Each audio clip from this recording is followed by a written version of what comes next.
Hello friends, welcome to my YouTube channel Gyan online. आज अपन biology का फर्स्ट चैप्टर का पार्ट सेकंड जीव जगत में विविधता स्टार्ट करते हैं। नेक्स्ट इससे पहले वाले लेक्चर में अपनों ने देखा था कि जीवों के लक्षण कौन कौन से हैं। जीवों के लक्षण को अपनों ने आसानी से समझ लिया था। वृद्धि, जनन, उपापचय, पर्यावरण के प्रति संवेदना, चेतना, स्वचेतना।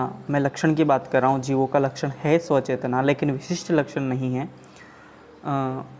उसके बाद में अपनों ने कोशिकीय संगठन को देखा था। कोशिकीय संगठन भी जीवों का लक्षण है और इनमें से कुछ विशिष्ट लक्षण थे जो सिर्फ जीवों में पाए जाते थे। जैसे विशिष्ट लक्षणों में अपन देखें तो वृद्धि विशिष्ट लक्षण नहीं था, जनन विशिष्ट लक्षण नहीं था, उपापचय विशिष्ट लक्षण था। उपापचय पर्यावरण के प्रति संवेदना और कोशिकीय संगठन, ये सारे जीवों के विशिष्ट लक्षण थे। विशिष्ट लक्षण मतलब जो सिर्फ जीवों में पाए जाए और किसी निर्जीव में नहीं पाए जाए।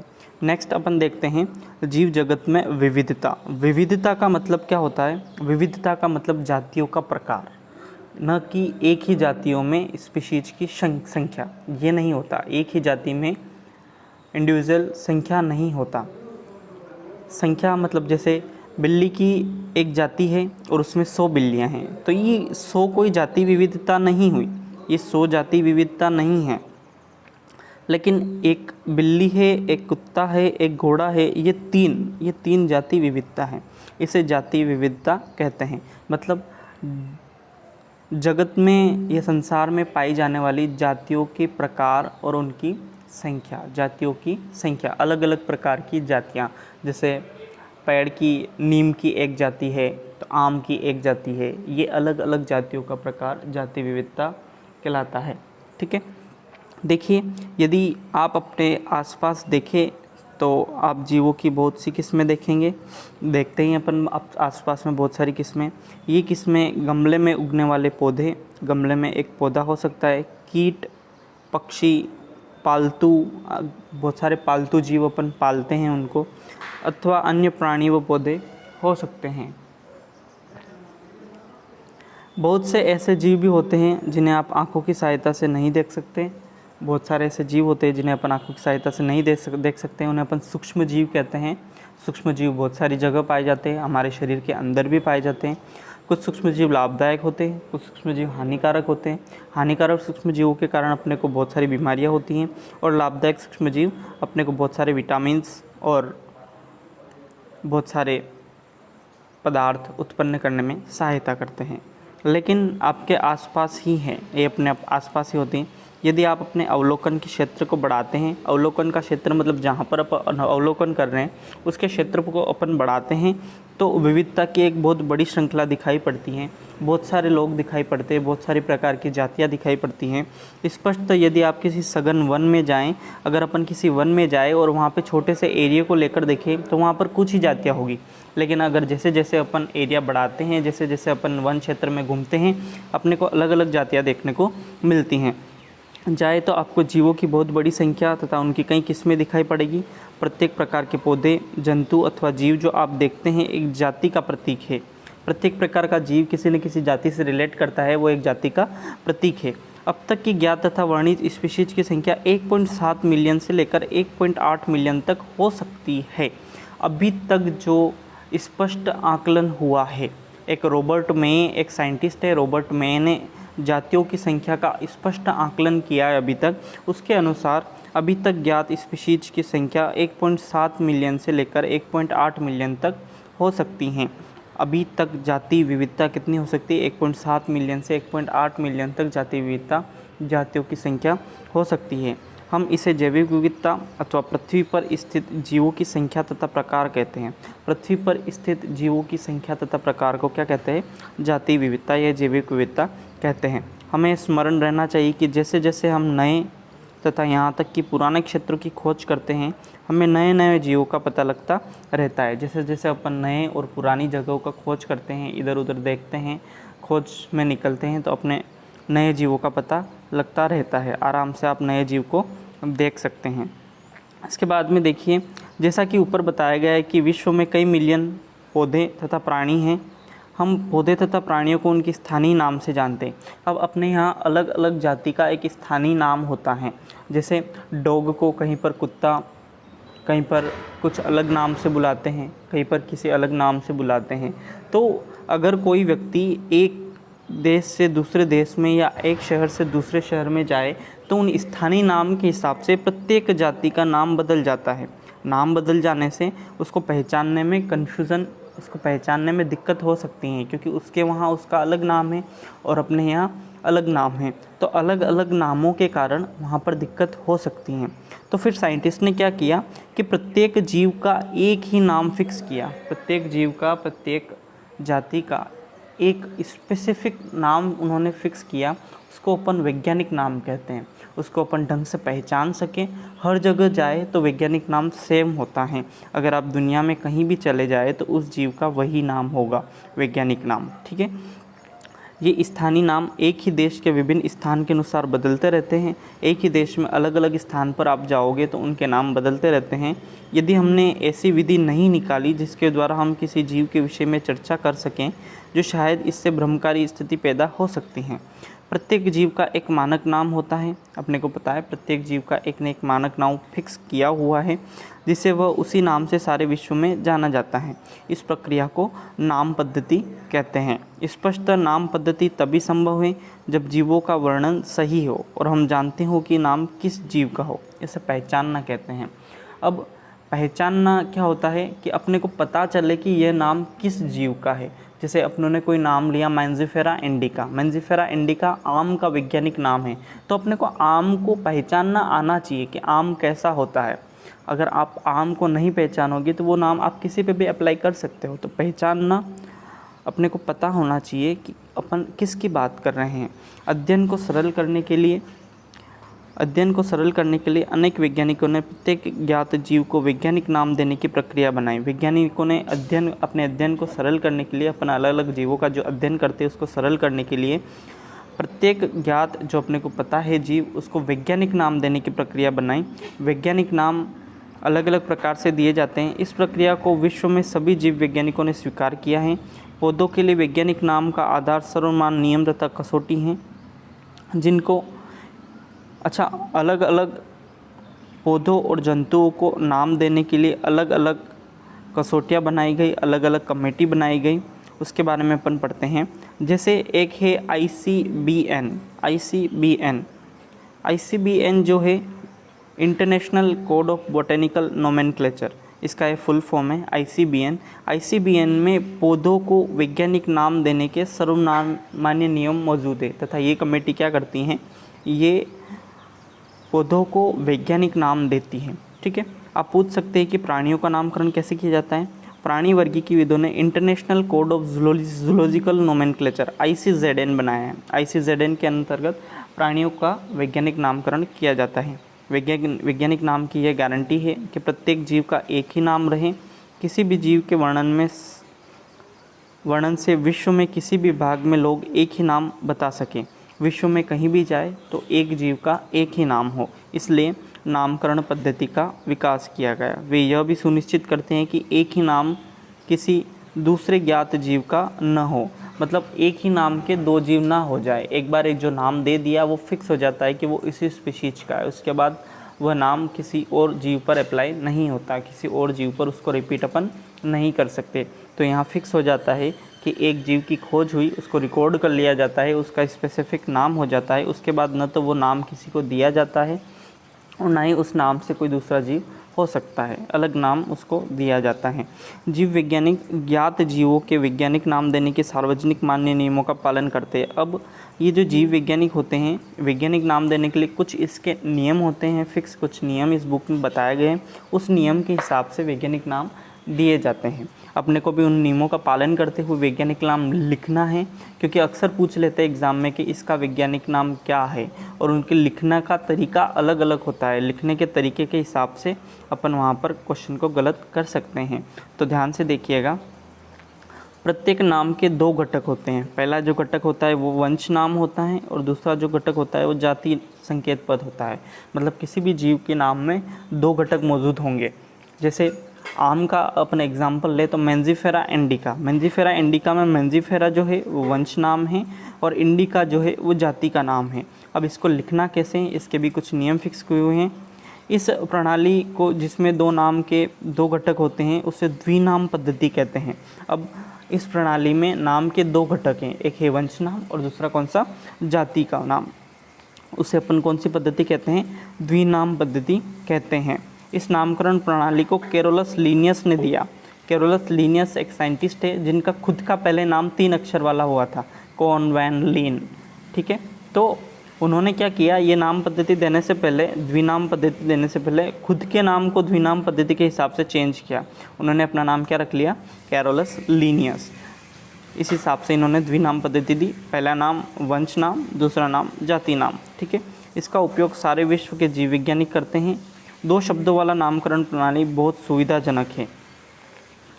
आओ आपको आम के उदाहरण द्वारा वैज्ञानिक नाम देने की विधि सुझाए। अब यहाँ पर आपको आम का एग्जाम्पल दिया हुआ है, आम के एग्जाम्पल द्वारा आपको वैज्ञानिक नाम देने की विधि ये दिखा रहे हैं।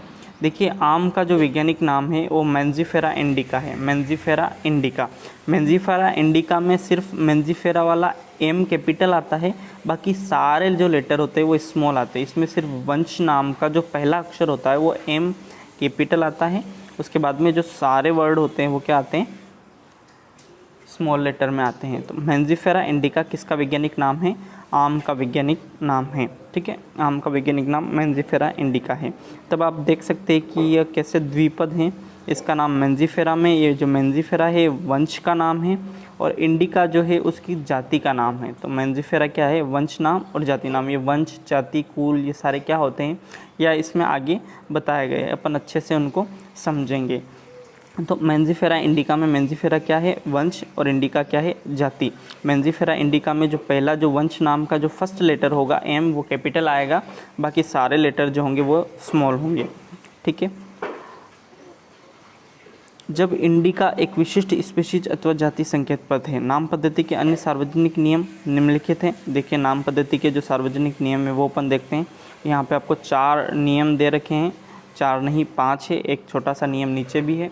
देखिए, जैविक नाम प्राय लैटिन भाषा में होते हैं। लैटिन भाषा का बहुत ही ज़्यादा महत्व है। लैटिन भाषा क्या है, लैटिन भाषा मृत भाषा है और इस भाषा में पर्यायवाची नहीं होते। पर्यायवाची नहीं होते मतलब जैसे हिंदी में बहुत सारे पर्यायवाची होते हैं, बहुत सारी चीज़ों के बहुत सारे पर्यायवाची होते हैं। आकाश को गगन भी बोलते हैं।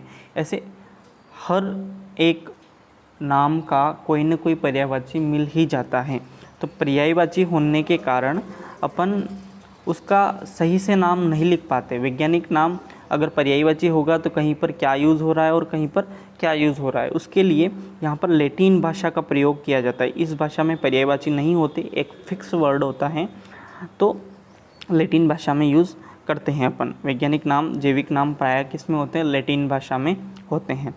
तिरछे अक्षरों में लिखे जाते हैं, मतलब जब लिखते हैं या छापते हैं तो उनको तिरछे अक्षरों में लिखते हैं, ऐसे तिरछे अक्षरों में लिखते हैं छापने के टाइम। लेकिन अगर इनको आप हाथ से लिख रहे हो तो तिरछा लिखने की बजाय इनके नीचे अंडरलाइन की जाती है। क्या की जाती है, अंडरलाइन की जाती है। तिरछे अक्षरों में लिखे जाते हैं। इनका उद्भव चाहे कहीं से भी हुआ है, चाहे अगर वह हिंदी का भी शब्द है तो उसको अपन लैटिन भाषा का ही समझते हैं, मतलब उसका अब कोई पर्यायवाची अपन नहीं रखते, उसको वही फिक्स कर देते हैं। उसको अपन क्या करते हैं, लैटिन भाषा का ही रखते हैं। लैटिनीकरण अथवा इतने लैटिन भाषा का उत्पन्न समझा जाता है। लैटिन भाषा का उत्पन्न कैसे समझा जाता है, जब आप छाप रहे हो तब इसको तिरछा लिखो, कंप्यूटर में अगर छाप रहे हो तो तिरछा लिखो, और अगर आप लिख रहे हो हाथ से तो उसके नीचे अंडरलाइन करो। इसका मतलब क्या होता है कि वह लैटिन भाषा का वर्ड हो गया। ठीक है, जैविक नाम का जो पहला शब्द होता है वो वंश नाम होता है और जो दूसरा शब्द होता है वो जाति संकेत पद होता है। मतलब जैविक नाम में जो पहला शब्द हमेशा होगा वो वंश का होगा और दूसरा शब्द हमेशा होगा वो किसका होगा, जाति का होगा। जैविक नाम को जब हाथ से लिखते हैं तब दोनों शब्दों को अलग अलग रेखांकित, मतलब दोनों शब्दों के वंश नाम के नीचे अलग अलग अंडरलाइन करनी होती है और जाति नाम के पीछे अलग अंडरलाइन करनी होती हैं। जब दोनों शब्दों को अलग अलग रेखांकित अथवा छपाई अगर छापते हैं तो उसमें तिरछा लिखते हैं। यह रेखांकन उनके लैटिन उद्भव को दिखाता है। रेखांकन मतलब अंडरलाइन का मतलब क्या हो जाएगा उस टाइम पे कि ये लैटिन भाषा का शब्द है। ठीक है, पहला अक्षर वंश नाम को बताता है वो बड़े अक्षर में होने चाहिए। वंश नाम का जो पहला अक्षर होता है, जैसे मैंजिफेरा इंडिका में एम होता है, वह बड़े अक्षर में, जबकि जाति संकेत पद छोटा अक्षर होना चाहिए। मैंजिफेरा इंडिका के उदाहरण से इसकी व्याख्या कर सकते हैं। देखिए नेक्स्ट जो नियम है, जाति संकेत पद के बाद अर्थात जैविक नाम के अंत में लेखक का नाम लिखते हैं। ये कभी कभी लिखते भी हैं और कभी कभी नहीं भी लिखते हैं। तो जाति संकेत पद के बाद जैविक नाम के अंत में लेखक का नाम लिखते हैं और इसे संक्षेप में लिखा जाता है। उदाहरणतः मैंजिफेरा इंडिका लीन का मतलब इसे लीनियस ने दिया था। ठीक है, इसका अर्थ है सबसे पहले स्पीशीज का वर्णन किसने किया था? लीनियस ने किया था। ठीक है, यद्यपि सभी जीवों का अध्ययन लगभग असंभव है, अपन सारे जीवों का अध्ययन नहीं कर सकते। सारे जीव को एक साथ में अध्ययन करने बैठ गए तो इस दुनिया में 1.7 मिलियन जीव जातियां हैं, अलग अलग प्रकार की जातियां हैं। तो उनका अध्ययन करते करते अपने प्राण निकल जाएंगे। ठीक है, क्या निकल जाएंगे? प्राण निकल जाएंगे।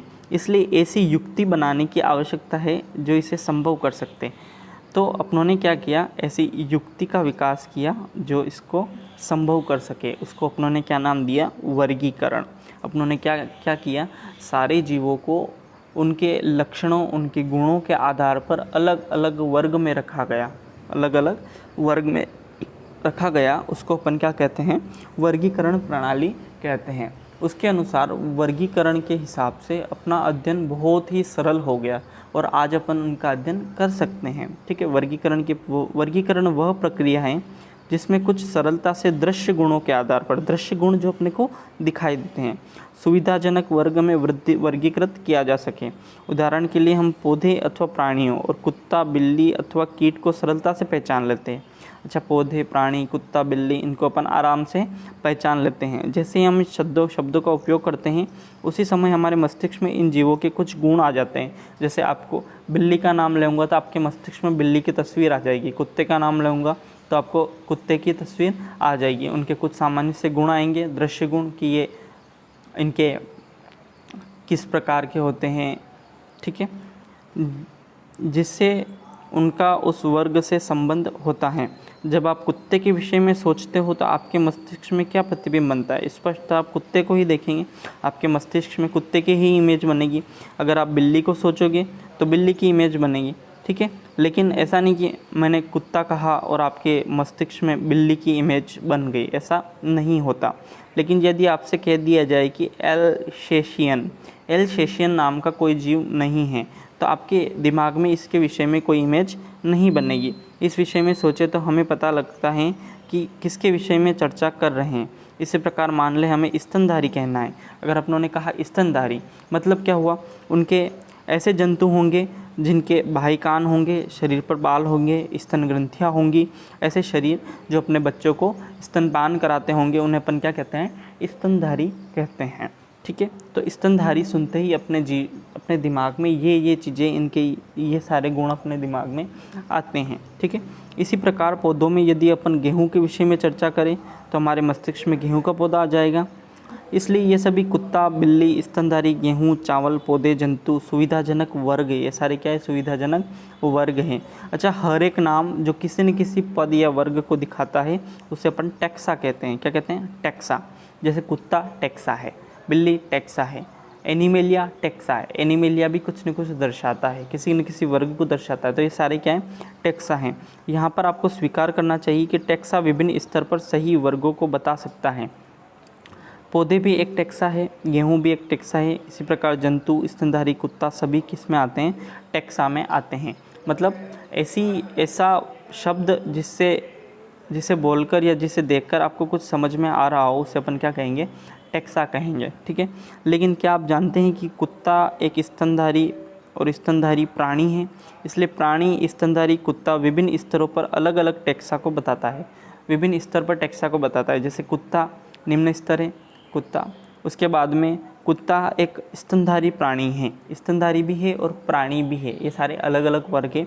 आपको आगे के 4 चैप्टर्स में ये वर्ग क्या होते हैं सारा कुछ अच्छे से समझ में आ जाएगा। ठीक है, तो नेक्स्ट अपन देखते हैं। इसलिए गुणों के आधार पर सभी जीवों को विभिन्न टैक्सा में वर्गीकृत कर सकते हैं। इनके अलग अलग गुणों के आधार पर अपन सारे जीव को टेक्सा में वर्गीकृत कर सकते हैं। गुण कौन कौन से, जैसे इनका प्रकार, इनकी रचना, इनकी कोशिका की रचना, इनका विकास कैसे हुआ वो प्रक्रम, इनकी पारिस्थितिक सूचनाएं, मतलब ये किससे जुड़े हुए हैं, ये क्या खाते हैं, ये इनके मरने के बाद में क्या होता है, ये सारी इनकी पारिस्थितिक सूचनाएं होती हैं, ये सारी आवश्यक हैं।